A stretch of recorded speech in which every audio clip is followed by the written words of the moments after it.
बहुत समय पहले की बात है।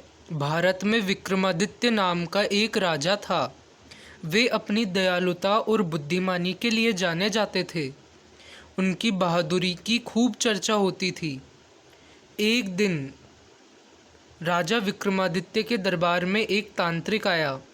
उसने राजा को उपहार स्वरूप एक फल दिया, जिसे राजा ने सप्रेम स्वीकार किया। उस अनोखे तांत्रिक ने राजा से फल को राजकोष में रखने का अनुरोध किया।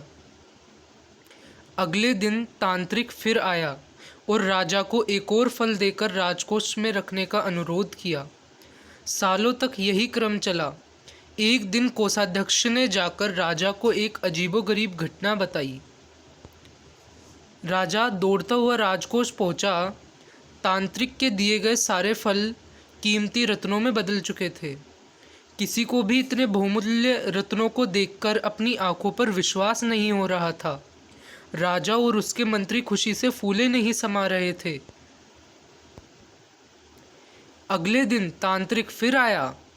राजा ने अपने सिंहासन से उठकर आदरपूर्वक उसका नमन करते हुए कहा, महात्मा जी, आपने दरबार में पधारकर हमारा तथा दरबार का मान बढ़ाया है। मुझे आशीर्वाद दे। बताएं, मैं आपके लिए क्या कर सकता हूँ। तांत्रिक ने कहा, मेरा आशीर्वाद हमेशा तुम्हारे साथ है, पर हाँ, तुम मेरी एक मदद कर सकते हो। राजा विक्रमादित्य मदद मांगने वालों की हमेशा मदद करते थे। उसकी स्वीकृति पर तांत्रिक ने कहा, घने जंगलों में एक पीपल का पेड़ है। उस पर एक शव लटका हुआ है। मुझे देवी को प्रसन्न करने के लिए उस शव की बलि देनी है। उस जंगल में जाने से लोग डरते हैं। तुम्हें अमावस की रात को उस जंगल में अकेले ही जाना होगा। क्या तुम मेरे लिए उस शव को ला पाओगे? राजा अमावस की रात को जंगल के लिए निकल पड़े। काली अंधेरी रात थी। जंगल में गहरा अंधकार था, पर बिना विचलित हुए और बिना डरे राजा आगे बढ़ते गए। जंगल के बीच में वे पीपल के पेड़ के पास पहुँचे। पेड़ के चारों ओर कंकाल, खोपड़ी और हड्डियां जमीन पर बिखरी हुई थी। पेड़ पर उल्टा लटका हुआ एक सफ़ेद रंग का शव राजा को दिखाई दिया। राजा पेड़ पर चढ़ गए। उन्होंने शव को बड़ी तेजी से उतारा और नीचे उतर गए। उसे कंधे पर डालकर राजा वापस चलने लगे। अचानक शव हंसने लगा। उसे हंसता देखकर राजा को एक झटका लगा और पर बिना डरे उन्होंने अपना चलना जारी रखा। शव ने पूछा, तुम कौन हो? राजा ने कहा, मैं विक्रमादित्य हूँ। आप कौन हैं? राजा ने शव से पूछा।